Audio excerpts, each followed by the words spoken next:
Hey everyone, today I am making a piñata cake, and all I'm doing is cutting strips of wafer paper that are about 1.5 inches thick, and then I'm cutting little flaps in them so it's going to look like the crepe paper that's on a piñata.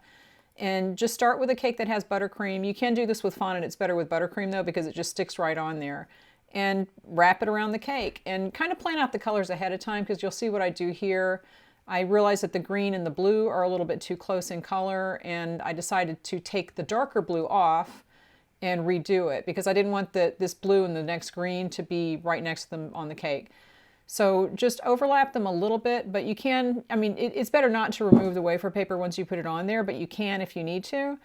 Better not to, so just think about the colors beforehand. But when you get up to the very top here, just put the top of this edge right up against the very top edge of the cake so that it does not stick up over the top edge, and you'll see why in just a minute.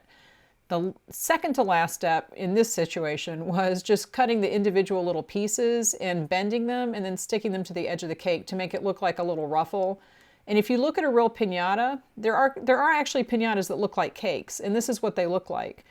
And if you put these all the way around, then that's going to give it just a little bit of texture at the top and a little bit of movement.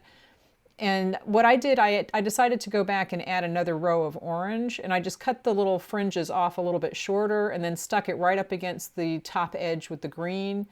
And after you're done sticking it on, see I'm kind of fluffing it a little bit. Just be careful, go back and kind of fluff it to give it a little bit of movement. And here I go with the orange, and I'm just cutting it a little bit shorter.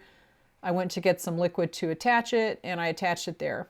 And that way you have a little bit of extra color, and it kind of blends in with the little row on the top.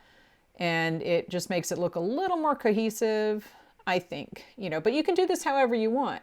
So here's the cake, and I also did a two-tiered version, and I'll show you. The pictures are going to come up in just a sec, but this is really fast and easy. All it takes is wafer paper and some scissors, and you have a little piñata cake.